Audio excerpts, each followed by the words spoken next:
প্রায় 2 বছর পর মেয়ে ফিরছে বাড়িতে। বিয়ের পর আর আসতে পারেনি। স্বামীর সঙ্গে চলে গেছিল ইংল্যান্ড। ফলে সকাল থেকে খুব ধুমধাম। জামাই মেয়ে আসবে বলে চৈতি দেবী 1 মাস আনন্দে লাফাচ্ছেন। 15 দিন যাবৎ প্রিপারেশন নিয়ে কমপ্লিট হয়নি। তার কেবলই মনে হচ্ছে কোথাও ভুল হয়ে গেল না তো। আরও নতুন কিছু রান্না করতে পারলে ভালো হতো। কতদিন পর মেয়েটা আসছে বাড়িতে। হরে কৃষ্ণের উত্তেজনা আরও বেশি। মেয়েটা ছিল তার নয়নের মণি। 2 বছর না দেখতে পেয়ে সে একেবারে অস্থির। কি করবে কি কিনবে ভেবে পাচ্ছে না। মেয়েটা যেদিন চলে যায় সেদিন সে বিমানবন্দর অবধি গিয়েছিল। বেশ ভালোই লাগছিল। কিন্তু হৃদিতা যখন প্লেন ধরবে বলে লিফটে নিচে নেমে গেল তখন হরে কৃষ্ণের খুব কষ্ট হয়েছিল। মুহূর্তে আনন্দ ফুরিয়ে চোখে জল এসে গেছিল। ফেরার পথে সারাটা রাস্তা সে মনমরা ছিল। চোখ ফেটে জল আসছিল। বাড়ি ফিরে সে মেয়ের সমস্ত জামা কাপড়, সোনা দানা, কসমেটিক নিজের হাতে গুছিয়ে আলমারিতে যত্ন করে রেখে দিয়েছিল। আলমারির 3টে তাকে একেবারে উপরে ওর মায়ের জিনিসপত্র, মাঝে মেয়ের, আর একেবারে নিচে নিজের। বিয়ের আগে মেয়ের জন্য প্রচুর সোনা কিনেছিল হরে কৃষ্ণ। গাদা গাদা শাড়ি কিনেছিল। মেয়ে যখন যা চেয়েছে কিনেছিল। মেয়ের জন্য কোনো কিছু কিনলেই তার আনন্দ হতো। ওর মা অনেক চিৎকার করলেও হরে কৃষ্ণ শুনত না। 2 দিন পর আবার কিনে আনতো। কিন্তু হৃদিতা যখন ইংল্যান্ড গেল কিছুই সঙ্গে নিল না। হিথ্রো বিমানবন্দরে নাকি ভয়ঙ্কর কড়াকড়ি। শ্বশুর বাড়িতে রেখে গেলে হারিয়ে যাবার ভয়, তাই মেয়ে কিছুই নেয়নি। একেবারে খালি হাত পায়ে ন্যূনতম যতটুকু না নিলে নয় সেটুকু নিয়েই চলে গেছিল। হরে কৃষ্ণ তাই মেয়ের সমস্ত কিছু গুছিয়ে যত্ন করে রেখে দিয়েছিল। শুধু রেখে দেয়নি, মাঝে মাঝে খুলে দেখত, দেখে আনন্দ পেত।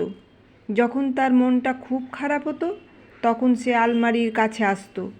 আলমারি খুলে মাঝের তাক নেড়ে চেড়ে দেখত, আর তখনই তার মেয়ের কথা মনে পড়ত। মেয়ের কথা মনে পড়লেই চোখটা কেমন ভিজে যেত একা একাই। তবে এবার মেয়ে কিছু জিনিসপত্র নিয়ে যাবে, বিশেষ করে সোনা দানা। ফোনে তেমনটাই বলেছে হৃদিতা। হরে কৃষ্ণ শুনেই খুশি হয়েছে। মেয়েটার জন্যই সে কিনেছিল। অকারণ এগুলো আলমারিতে পড়ে আছে, পাহারা দিতে হচ্ছে, উদ্বেগে থাকতে হচ্ছে। হরে কৃষ্ণ ভেবেছিল বিমানবন্দরে যাবে, কিন্তু দমদম গেলে এদিকটা কে সামলাবে? সঙ্গে আবার জামাই আসছে।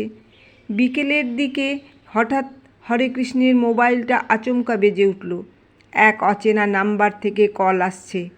Unknown number. হরে কৃষ্ণ সাধারণত ধরে না। আজকাল কোম্পানির লোকগুলো বড্ড জ্বালায়। ডিজিটাল অ্যারেস্টের কথাও হরে কৃষ্ণ শুনেছে। ফলে সে চিন্তায় পড়ল। ফোন কেটে গিয়ে আবার বাজছে। হরে কৃষ্ণ বাধ্য হয়ে ফোন অন করে বলল, কে? ফোনের অপর প্রান্ত থেকে হৃদিতা উচ্ছ্বসিত হয়ে এক প্রকার চিৎকার করে বলল, বাবা আমি এয়ারপোর্ট থেকে সবে বেরোলাম, 5 মিনিটের মধ্যেই ট্যাক্সিতে উঠছি। হরে কৃষ্ণ কিছু বলার আগেই ফোনটা কেটে গেল। হরে কৃষ্ণর ইচ্ছে ছিল আরও 2টো কথা বলার। মেয়েটার সঙ্গে কথা বলে তার শখ মেটে না। গলাটা শুনলেই কেমন হৃদয়টা ভরে যায়, মনটা ভরে যায়। ফোন রেখে সে চিৎকার করে স্ত্রীকে বলল, আধ ঘন্টার মধ্যে এসে যাবে। খাবার দাবার রেডি করো, লস্যিটা বানিয়ে রাখো। আমি বড় রাস্তায় গিয়ে দাঁড়াই। প্রায় আধ ঘন্টা দাঁড়িয়ে থেকে মেয়েকে নিয়ে তবে হরে কৃষ্ণ বাড়িতে ঢুকলো। বড় রাস্তা থেকেই হৃদিতা বাবার হাত ধরে হাঁটছিল। বাড়ির কাছাকাছি আসতেই হাত ছেড়ে এক দৌড়ে রান্নাঘরে ঢুকে মাকে জড়িয়ে ধরল। পাড়ার অনেক মানুষ দেখতে এসেছে হৃদিকাকে। বিয়ের সময়ও তারা এসেছিল। অনেকেই তখন হিংসে করে বলেছিল, ইংল্যান্ড না ছাই যাবে, কোথাকার কোন ছেলে মেয়েটাকে না বেচে দেয়। আজ যখন তারা সুখী হৃদিকাকে দেখল তখন তারা খুব খুশি হলো। অনেকেই এগিয়ে এসে ইংল্যান্ড দেশটা কেমন জানতে চাইল। ওখানে কলমি শাক পাওয়া যায় কি না জিজ্ঞেস করলো। কুলের আচার পাওয়া যায় কি না জানতে চাইল। দিন তিনেক বর নিয়ে মায়ের কাছে থেকে শ্বশুরবাড়ি গেল হৃদিতা। সেখানে দিন 5 কাটিয়ে ফের এলো বাপের বাড়ি, এবার একা। বর কি একটা কাজে দিল্লি চলে গেছে, ফেরার পথে হৃদিকাকে নিয়ে ফের ইংল্যান্ডে চলে যাবে। আগামীকাল হৃদিকার ইংল্যান্ড যাবার দিন। হৃদিকার বর ইতিমধ্যে দিল্লি থেকে ফিরে এসেছে। হরেকৃষ্ণের খুব মন খারাপ, মেয়েটা আর কটা দিন থাকলেই ভালো হতো, আবার কবে না কবে আসবে। হঠাৎ হরেকৃষ্ণর মনে হলো আলমারিতে রাখা সোনার গয়নাগুলোর কথা। এ কদিন আনন্দ ফুর্তিতে ভুলেই গেছিল সে। মেয়েটাও একবারের জন্যও দেখতে চায়নি, নিশ্চিত সেও ভুলে গেছিল। রাতে খাওয়া দাওয়া হয়ে গেলে হরেকৃষ্ণ মেয়েকে ডেকে আনলেন আলমারির কাছে, খুলে দিলেন আলমারি। তারপর হেসে বললেন, গয়নাগুলো নিয়ে যা মা, এখানে পড়ে নষ্ট হচ্ছে। হৃদিকা অলংকারগুলো নেড়ে চেড়ে দেখল অনেকক্ষণ। তার পছন্দের শাড়িগুলোতে হাত বোলালো, কিন্তু একটাও নিল না। যেমন ছিল তেমন যত্ন করে রেখে দিল। তারপর বিছানায় গিয়ে মনমরা হয়ে বসে পড়ল। হরেকৃষ্ণ উদ্বিগ্ন হয়ে মেয়ের কাছে এলেন, অস্থির হয়ে বললেন, কি হলো? কিছু কি হারিয়ে গেছে? হৃদিকা অনেকক্ষণ কিছু বলল না, চুপ করে রইল। তার চোখ দিয়ে জল পড়ছে। হরেকৃষ্ণ মেয়ের পাশে গিয়ে বসলেন। উদ্বেগে উৎকণ্ঠায় আবার জিজ্ঞাসা করলেন, কী রে, বললি না তো? কিছু হারিয়েছে নাকি? হৃদিকা ধীরে ধীরে মাথা নেড়ে বলল, হারিয়েছে।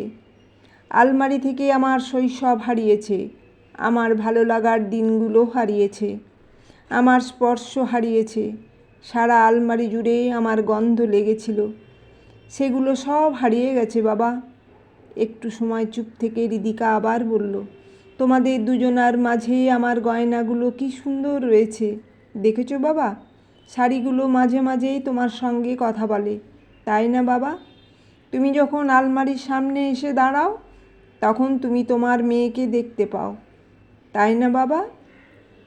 একটু থেমে হৃদিকা আবার হাত ধরে খাটে বসিয়ে নিজের হাতে চোখ মুছিয়ে দিয়ে বলল, কাঁদছো কেন? আলমারির মাঝের তাকে তোমার আর মায়ের মাঝে আমি রয়েছি তো। ছোটোবেলায় তোমাদের মাঝে যেভাবে ঘুমাতাম ঠিক সেভাবে আমায় ওখানে থাকতে দাও। আলমারি থেকে আমায় ফেলে দিও না, সরিয়ে দিও না, তোমার মেয়েকে ফেলে দিও না, ওগুলো আমায় নিয়ে যেতে বলো না, আমি নিতে পারবো না। বলেই সে বাবার বুকে মাথা রাখল। মেয়েকে বুকে জড়িয়ে হরেকৃষ্ণ কেঁদে ফেললেন। তার মনে হলো তার সেই ছোট্ট মেয়েটি তার বুকে, মনে হলো তার ছোট্ট সোনামানিক তার বুকে, সমস্ত পৃথিবীটা তার বুকে।